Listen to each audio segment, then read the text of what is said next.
Você já se perguntou por que existe tanta dor, injustiça e violência no mundo? E onde está Deus em meio a tudo isso?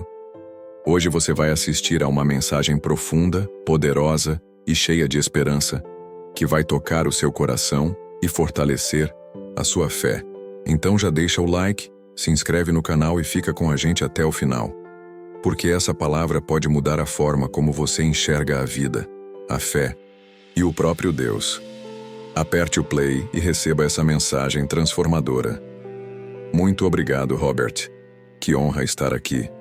É sempre um prazer voltar aqui, mesmo enfrentando as dificuldades.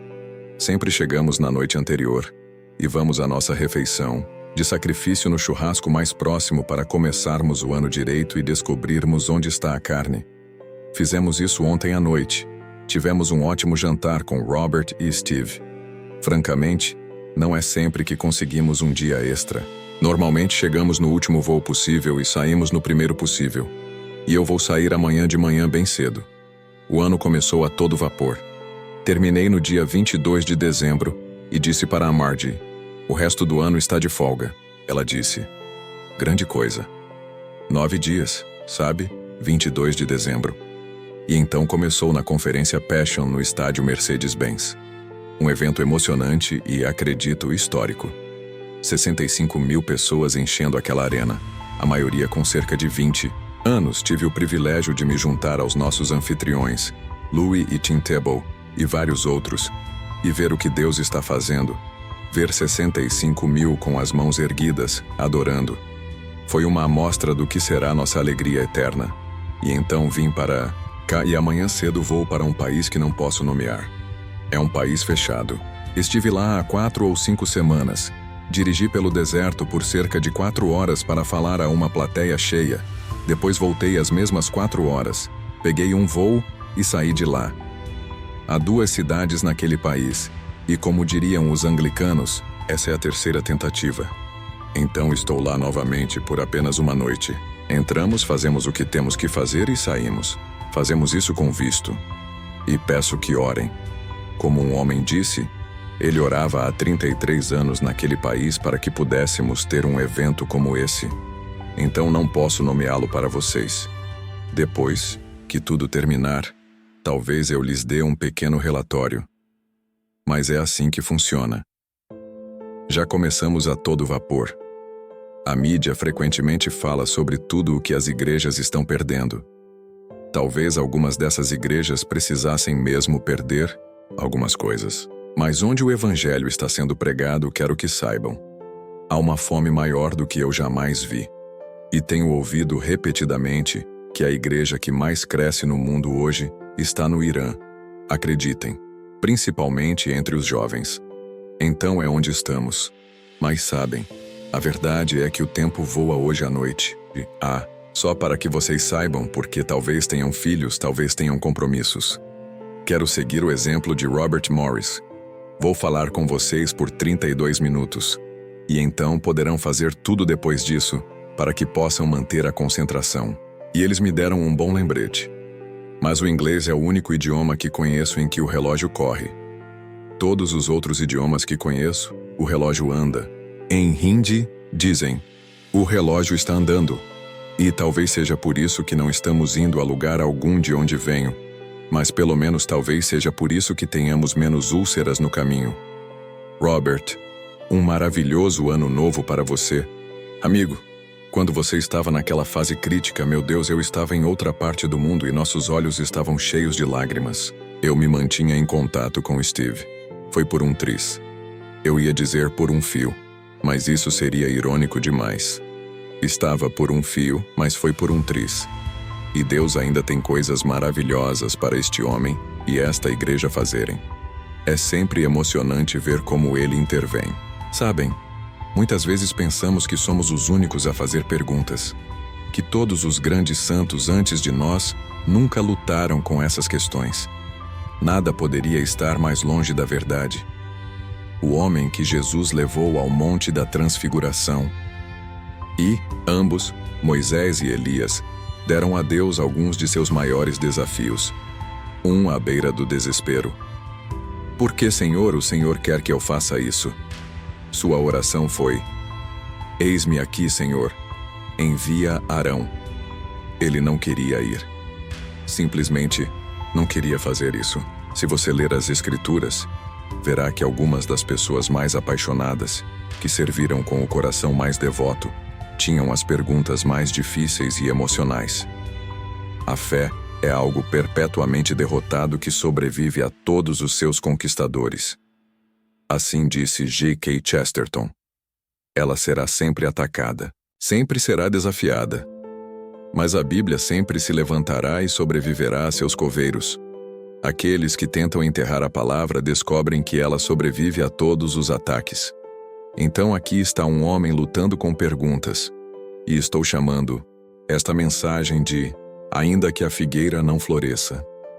Porque ao olharmos ao redor, o que vemos parece ser muita morte, destruição e desespero. E um homem levantou essas questões. Seu nome era Abacuque. Versos dispersos a partir do capítulo 1. O oráculo que o profeta Abacuque recebeu. Até quando, Senhor, clamarei por socorro, e tu não ouvirás? Ou gritar-te-ei, violência, e não salvarás? Por que me fazes ver a iniquidade, e toleras a opressão? A destruição e a violência estão diante de mim. A luta e o conflito se espalham. Por isso a lei se paralisa e a justiça nunca prevalece. Os ímpios cercam os justos, e a justiça é pervertida. Alguns de vocês talvez se lembrem da guerra chamada Tempestade no Deserto. Essa frase foi tirada diretamente deste livro, quando vemos no versículo 9. Eles todos vêm prontos para a violência, seus exércitos avançam como o vento do deserto. E assim, mesmo o nosso exército estava ciente de todos os tipos de oposição que enfrentávamos há quase 2 décadas. E a tempestade de muitas formas ainda continua. O que Abacuque levanta aqui são 3 questões específicas. Vou abordá-las conforme o tempo permitir e dar a vocês as respostas que Abacuque recebeu. Mas deixem-me prepará-los para isso. Nenhuma outra cosmovisão, nenhuma outra, seja imanente ou transcendente, reúne um conjunto tão coerente de respostas como os escritores bíblicos o fazem sobre a questão da dor, da guerra, do mal, do sofrimento, mesmo quando a história parece virar contra aqueles que desejam seguir a Deus. 3 coisas ele levanta. Até quando clamarei a ti por violência, injustiça, mal?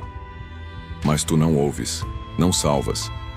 Para um profeta ter levantado essa pergunta foi um desafio lançado a Deus e uma constante demonstração da graça e paciência de Deus em nos ouvir quando levantamos tais questões. E como ele responde. Foram necessários volumes de queixas, de Jó, até que Deus dissesse a Jó: levanta-te como homem. Agora eu vou falar contigo. Foi por volta do capítulo 38 que Deus começou a responder a Jó. E assim é aqui com Abacuque. 3 questões. Violência. Pensem no mundo em que vivemos. Se Abacuque achava que via violência em sua época, pensem na magnitude da violência em nosso tempo. Deixem-me dar a vocês estatísticas dos 4 séculos anteriores, apenas no microcosmo da Europa. O que aconteceu em guerras? No século XVII, na Europa, 3,3 milhões morreram em guerras. O número mais baixo, 3,3 milhões. É como se uma grande megacidade fosse apagada por guerras. Não estou falando de toda a violência, apenas no microcosmo da Europa, 3,3 milhões. No século XVIII, 5,2 milhões. No século XIX, 5,5 milhões. E no século XX, até por volta dos anos 1970, a estatística naquela época era de 28 milhões só na Europa. Nos primeiros 3/4 do século XX, 70 milhões foram mortos em guerras. Lembre-se, isso não inclui os mais de 60 milhões nos expurgos na China e outros 60 milhões na antiga URSS. Foram mais de 120 a 132 milhões apenas nesses 2 países. E estou falando só do século XX. Foi Nietzsche, o filósofo, cujo pai era pastor e cujos 2 avós também eram do ministério, que cunhou e popularizou a frase "Deus está morto". Mas aqui está o que ele disse: se Deus realmente morreu, E ele quis dizer filosoficamente, pois falava da lâmina dos filósofos que perfurou a alma da fé. Ele disse: se Deus realmente morreu no século XIX, o século XX se tornará o mais sangrento da história e uma loucura universal se espalhará. Ele viu as consequências lógicas da ausência de Deus e do homem se tornando Deus. Ele viu isso. E quando ele disse que o século XX se tornaria o mais sangrento e uma loucura universal surgiria, ele quase que figurativamente deu o primeiro passo nos últimos 13 anos de sua vida, e ele viveu até os 50 e poucos anos, nasceu em 1844, morreu em 1900, ele ficou parcial e progressivamente insano, ficava deitado na cama sem dizer quase nada por dias, e de repente citava versos das Escrituras, porque foi criado aos pés de sua mãe com a palavra de Deus. Mas ele nos lembrou que, desde que Deus morreu metaforicamente no século XIX, o século X se tornou o mais sangrento da história. Violência. As pessoas muitas vezes me perguntam: como Deus molda um chamado? E eu acho que essa é uma daquelas perguntas que só podemos responder parcialmente, porque vamos conectando alguns pontos. Mas quando estivermos diante de Deus, veremos de repente: o tempo é como o pincel com o qual Deus pinta na tela de nossos corações. A eternidade é o quadro completo, no qual veremos os detalhes mais finos de como tudo realmente se encaixou. Acho que ficaremos surpresos e chocados ao ver como Deus reuniu toda a pintura em nossas vidas individuais para nos colocar no lugar do seu chamado. Para mim, isso aconteceu na metade dos meus 20 anos, quando eu estava no Vietnã. Ainda era estudante universitário e viajei por todo o país, vendo a desolação de tantos tipos brutais de assassinato acontecendo em todo lugar. Ali eu soube qual era o meu chamado, o que Deus queria que eu fizesse, porque entendi que a única esperança para o coração humano era a transformação que somente Cristo poderia trazer. Mas isso foi no início dos anos 70. Depois lembro-me dos anos 80, quando a Guerra Fria ainda estava em curso. Naquela época, eu havia recém concluído meus estudos de pós-graduação em Trinity, em Chicago. E enquanto eu falava na Polônia, perguntaram-me se eu já havia estado em Auschwitz. Respondi: bem, já visitei campos de concentração como Buchenwald, Dachau, Birkenau e outros. Não, disseram. Você já esteve em um campo de extermínio? Eu disse não, ainda não. Então um médico me levou até lá. E quando você caminha por Auschwitz, como a própria Angela Merkel fez recentemente, e se comoveu até as lágrimas enquanto estava ali, pedindo desculpas publicamente ao mundo por tudo o que aconteceu, e os vestígios disso ainda estão em Auschwitz. Só de pensar no que ela deve ter sentido ao ver o que fizemos uns aos outros naquele período que ficou conhecido como o Terceiro Reich, me dá arrepios. Mas lembro-me de entrar nos fornos de gás, diante dos quais estão gravadas as palavras de Hitler. Quero criar uma geração de jovens sem consciência, imperiosos, implacáveis e cruéis. Quero criar uma geração de jovens sem consciência, imperiosos, implacáveis e cruéis. Deixe-me ler um trecho do diário de Rudolf Hess, que supervisionava o campo de Auschwitz. Ele diz: é assustador pensar que um homem altamente educado, treinado, possa ter escrito essas palavras registrando tudo isso. Eu não estava plenamente consciente do primeiro gaseamento de seres humanos.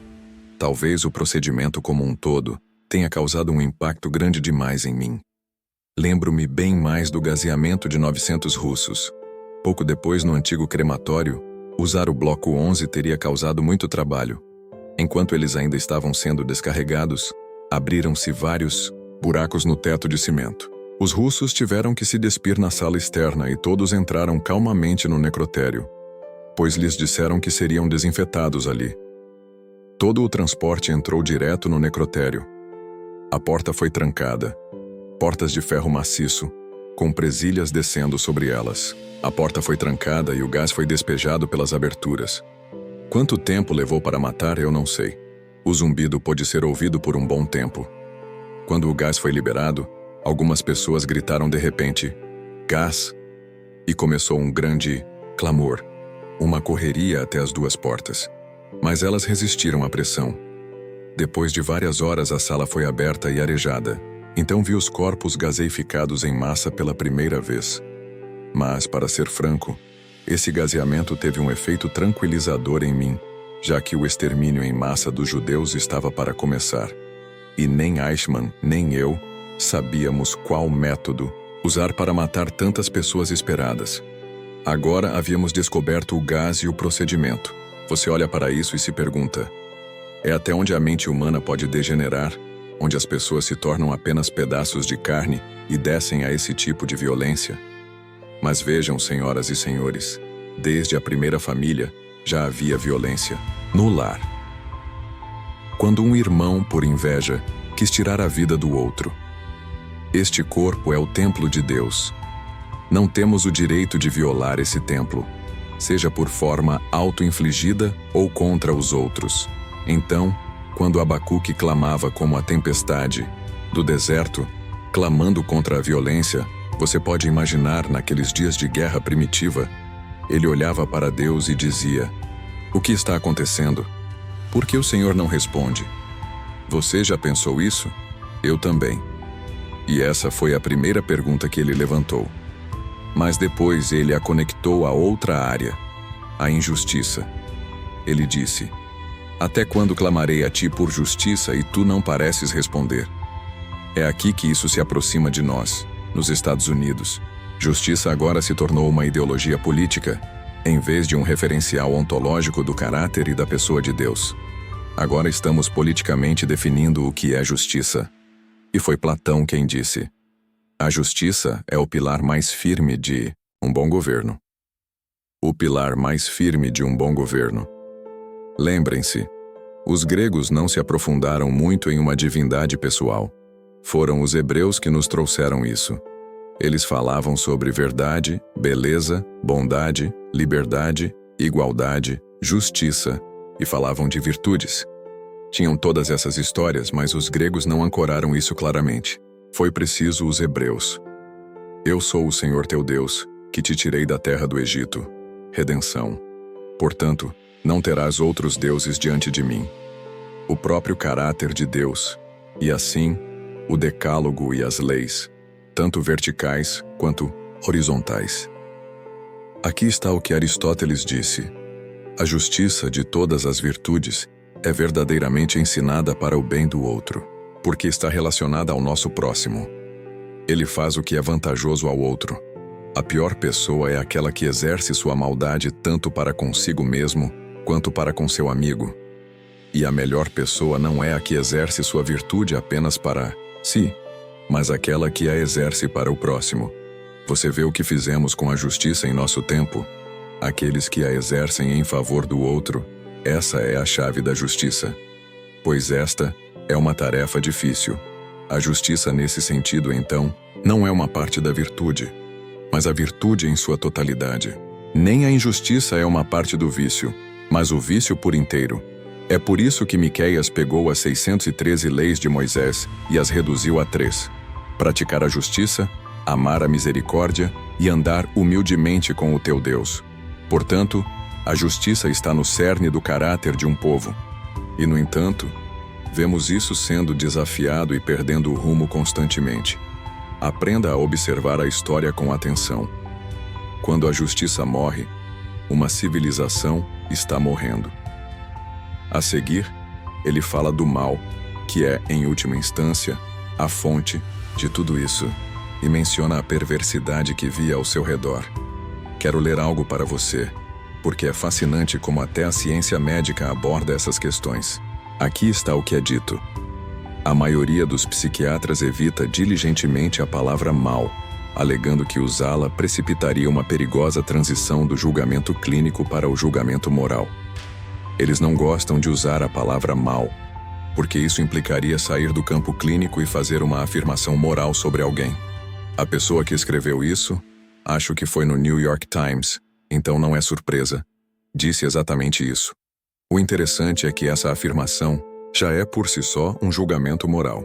Dizer que não devemos entrar em um quadro moral é, em si, um posicionamento moral. Eles preferem manter a questão em um contexto médico, dizendo que é melhor receitar um remédio para alguém considerado mal do que chamá-lo de fato de maligno, mas ao mesmo tempo afirmam que isso poderia levar pessoas inocentes ao corredor da morte. Ora, isso também não é um julgamento moral?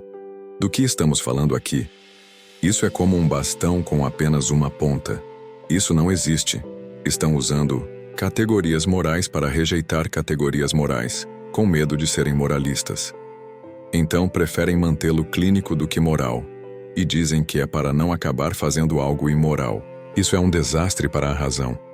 O que fazer com tudo isso? Temos então o mal, a injustiça e a violência. E penso que, quando olhamos para a cosmovisão judaico-cristã, é a única que sequer começa a oferecer respostas. Tenho que ler algo para você. Em Abacuque capítulo 2, a partir do verso 18. De que vale um ídolo esculpido por mãos humanas ou uma imagem que ensina mentiras? Pois aquele que o faz confia em sua própria criação. Ele fabrica ídolos que não falam. Ai daquele que diz à madeira, desperta, ou à pedra muda, levanta-te. Pode ela dar orientação? Está coberta de ouro e prata, mas não há fôlego algum nela. Mas o Senhor está em seu santo templo. Cale-se diante dele toda a terra. A primeira resposta é a realidade de Deus, em contraste com o ateísmo. A razão pela qual você está levantando essas perguntas, Abacuque, é porque há dentro de você um senso moral.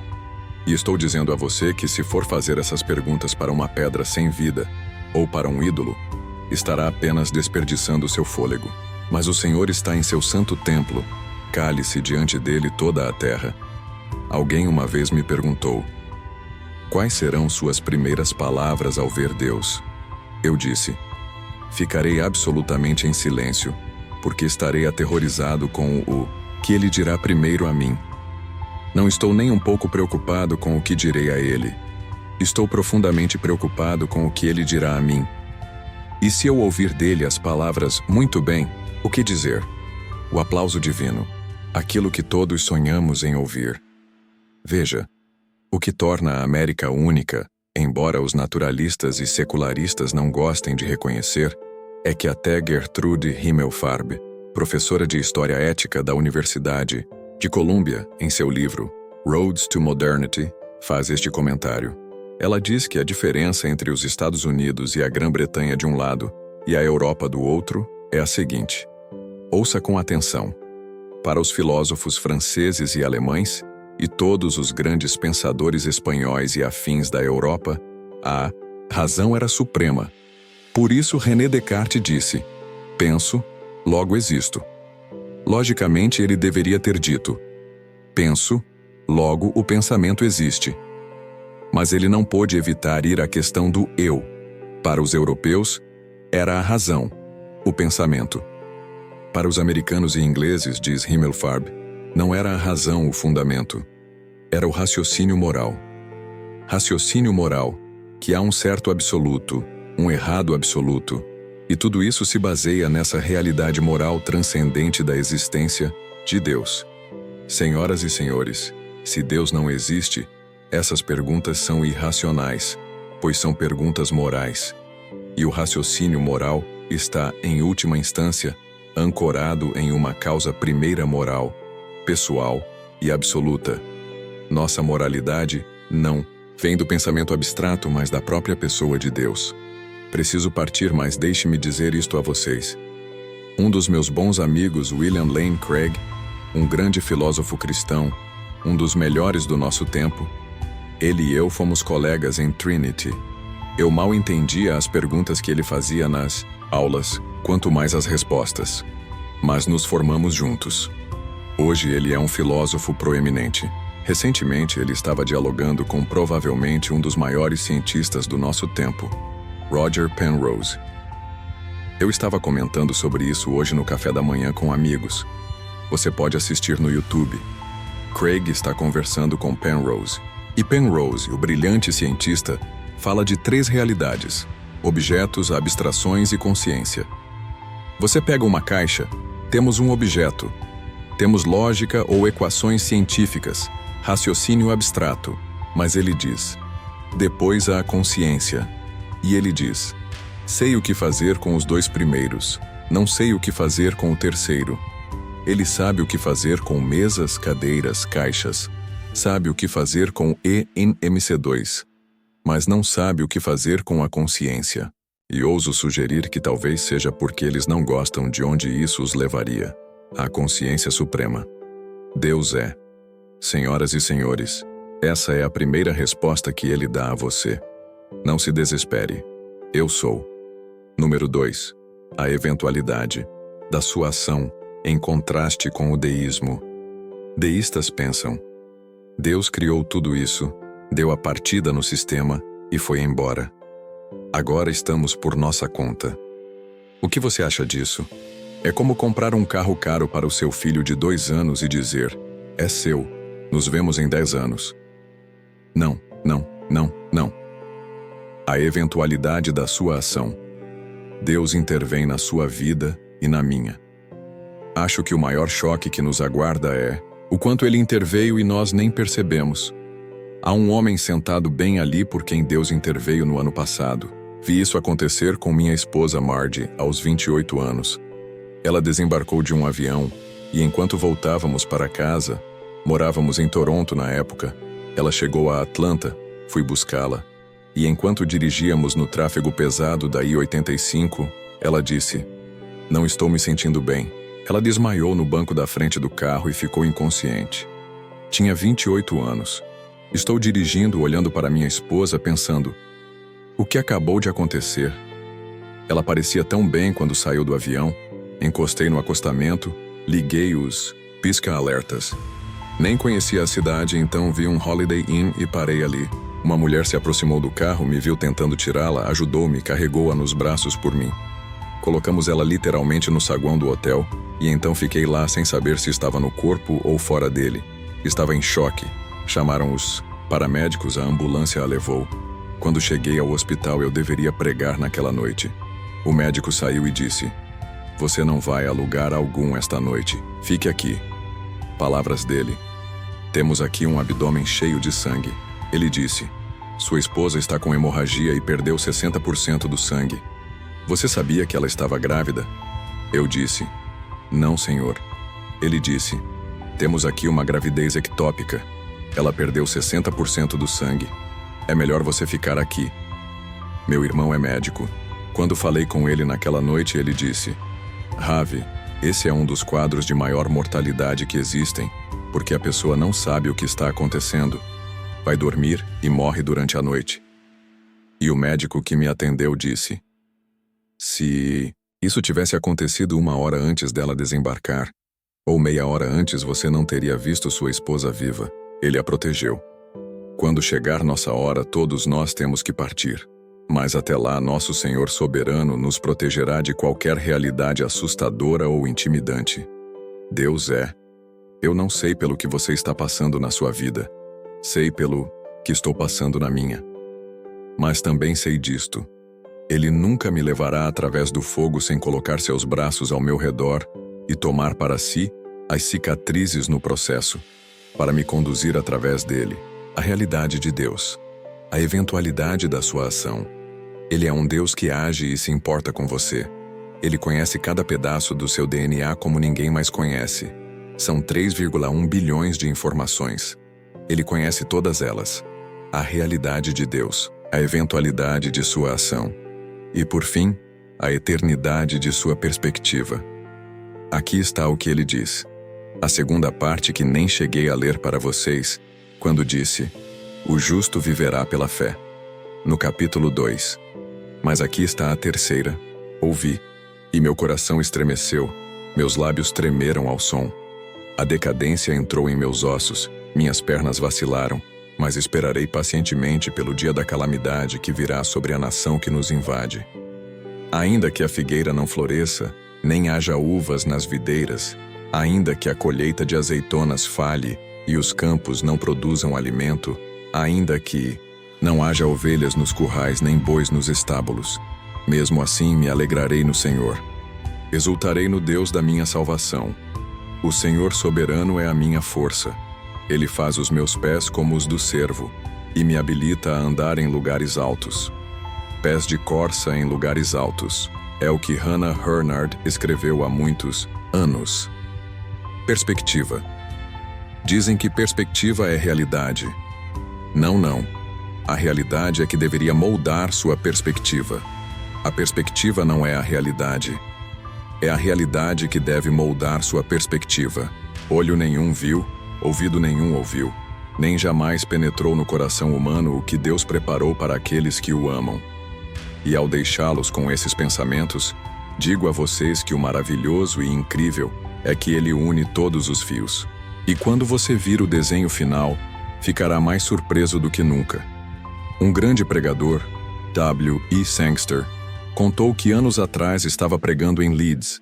Ele era de Plymouth e fazia uma chamada de longa distância, como se dizia na época, que passava por diversas operadoras. Um pouco como no programa de TV Andy Griffith, você precisava ir de operadora em operadora.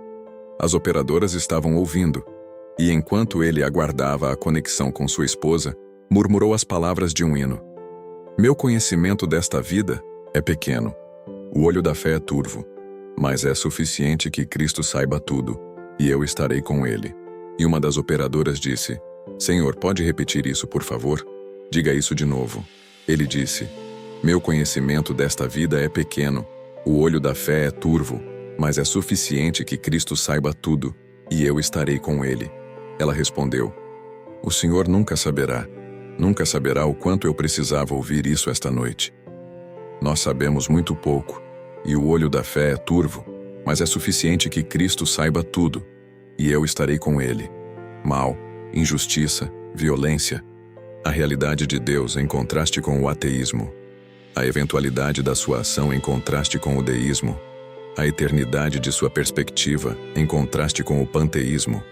Deus é, Deus age, Deus transforma.